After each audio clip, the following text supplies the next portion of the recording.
भगवान श्री कृष्ण को विष्णु का अवतार माना जाता है। कहा जाता है कि जब भगवान विष्णु श्री कृष्ण के रूप में धरती पर आए तो उन्हें भी अन्य मनुष्यों की भांति ही दुखों का सामना करना पड़ा और उन्हें एक ऐसा श्राप झेलना पड़ा जिसके चलते उनके समूल वंश का विनाश हुआ। क्या आप जानते हैं कि ऐसा क्या हुआ जिसके कारण गंधारी से मिले श्राप के कारण भगवान श्री कृष्ण का अंत हुआ और उन्हें अपनी देह का त्याग करना पड़ा? आइए जानते हैं। महाभारत के युद्ध में श्री कृष्ण की भूमिका अत्यंत महत्वपूर्ण रही। महर्षि वेदव्यास ने महाभारत की कथनी को 18 खंडों में लिखा, परंतु इसके 8वें अध्याय मौसल पर्व के नाम से जाने जाते हैं।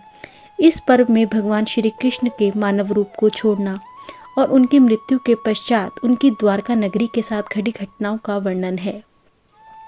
कहा जाता है कि कुरुक्षेत्र के युद्ध की समाप्ति पर जब पांडवों की जीत हुई तो उस समय वे खुश नहीं थे, बल्कि युद्ध से हुई भयंकर तबाही को देखकर उनका मन विचलित था। युद्ध के बाद श्री कृष्ण पांडवों के साथ गांधारी और धृतराष्ट्र के पास पहुंचकर वे चाहते थे कि दुर्योधन की मृत्यु पर शोक जाहिर करना और क्षमा मांगना। गांधारी उस समय अपने पुत्रों की हत्या का असली कारण पांडवों को ना समझकर श्री कृष्ण को मानने लगी थी, क्योंकि वे जानती थी कि यदि भगवान श्री कृष्ण चाहते तो वे इस भयंकर तबाही और युद्ध को रोक सकते थे। सामने श्री कृष्ण को खड़ा देखकर वे श्री कृष्ण पर चिल्लाते हुए कहने लगी, आप द्वारकाधीश हैं जिनकी पूजा मैंने खुद विष्णु अवतार मानकर की है। आप चाहते तो अपनी शक्तियों से इस विनाश को और मेरे पुत्रों की हत्या को रोक सकते थे। बेटे की मृत्यु क्या होती है? यदि आप जानना चाहते हैं तो जाकर अपनी माँ देवकी से पूछिए, जिसने अपने 7 बच्चों को अपनी आंखों के सामने मरते देखा है। इसके बाद गांधारी ने कृष्ण को श्राप देते हुए कहा, यदि भगवान विष्णु के प्रति मेरी आस्था सच्ची है और निस्वार्थ भाव से मैंने अपने पति की सेवा की है तो मैं आपको श्राप देती हूँ कि आज से ठीक 36 वर्ष बाद तुम भी इस धरती पर जीवित नहीं रहोगे। द्वारका तबाह हो जाएगा और जिस तरह मेरे कुल का नाश हुआ है ठीक वैसे ही तुम्हारे कुल का भी नाश हो जाएगा। गांधारी के दिए इस श्राप को भगवान श्री कृष्ण ने मुस्कुराते हुए स्वीकार कर लिया। कहते हैं कि गांधारी का यही श्राप यादव वंश के विनाश और भगवान श्री कृष्ण की मृत्यु का कारण बना। कहा जाता है कि युधिष्ठिर का राज्याभिषेक हो जाने के पश्चात श्री कृष्ण द्वारका नगरी चले गए और वहीं रहने लगे। इसके बाद घटी दूसरी घटना ने भी इस श्राप को सच साबित किया। कहा जाता है कि दूसरा श्राप उनके ही पुत्र सांबा को ऋषि मुनियों द्वारा मिला, जिससे उनके कुल का विनाश और अधिक पूर्ण रूप से संपन्न हुआ। कहा जाता है कि भागवत पुराण के अनुसार एक बार श्री कृष्ण के पुत्र साम को एक शरारत सूझी। सामने आए ऋषि मुनियों को देखकर उन्होंने जानबूझकर एक स्त्री का वेश धारण किया और शरारत करने लगे, जिस पर ऋषि मुनि भड़क गए और उन्होंने सांबा को श्राप दिया कि वो एक ऐसे लोहे के तीर को जन्म देगा जिससे उसके कुल का विनाश हो जाएगा। श्राप मिलने पर घबराए सांबा ने इसके बारे में उग्रसेन को बताया। उग्रसेन ने सांबा को कहा कि वे एक तीर का चूर्ण बनाकर उसे प्रभास नदी में बहा दे। ऐसा करने से वह श्राप मुक्त हो जाएगा।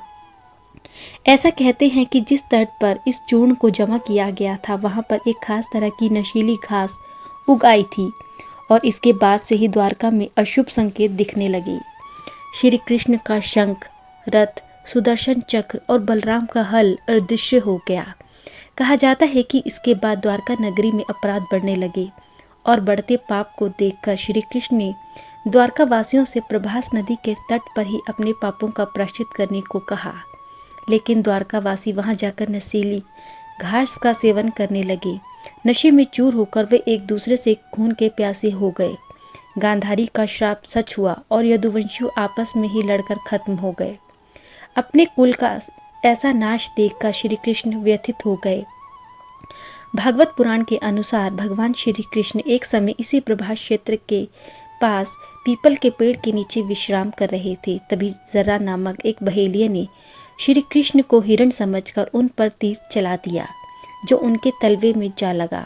इसी तीर को बहाना बनाकर भगवान श्री कृष्ण ने अपनी देह का त्याग किया। पूर्व जन्म का कर्म। वानर राज बाले ही था बहेलिया जरा। पौराणिक कथाओं के अनुसार कहा जाता है कि श्री कृष्ण को तीर मारने वाला बहेलिया पिछले जन्म में बाली था। दरअसल त्रेता युग में प्रभु राम ने जब अवतार लिया था तब उन्होंने बाली को छिपकर तीर मारा था और उन्होंने अपने अगले जन्म और अगले अवतार के समय उसी बाली को जरा नामक बहेलिया बनाया और अपने लिए वैसी ही मृत्यु चुनी जैसे उन्होंने त्रेता युग में राम बनकर बाली को दी थी। द्वारका नगरी का समुद्र में डूबना। कहा जाता है कि श्री कृष्ण की मृत्यु के पश्चात पूरी की पूरी द्वारका नगरी समुद्र में डूब गई। लोक कथाओं के अनुसार भगवान श्री कृष्ण ने अपनी द्वारका नगरी बसाने के लिए समुद्र देव से जगह मांगी थी। भगवान के इस आग्रह को वे ठुकरा न सके और पीछे हो गए। इसके बाद समुद्र में से निकलने वाली जगह पर भगवान श्री कृष्ण ने द्वारका नगरी का निर्माण किया। माना जाता है कि श्री कृष्ण की मृत्यु के पश्चात अर्जुन सारे बचे यदुवंशियों और गोपियों को बचाकर इंद्रप्रस्थ ले गए थे। अपना मानव अवतार पूरा कर जब भगवान हरिशीर सागर में चले गए तो समुद्र देव ने अपना विस्तार कर द्वारका नगरी को पुनः अपने भीतर ले लिया। इसके साथ ही सोने से बनी द्वारका नगरी हमेशा हमेशा के लिए समुद्र में समा गई।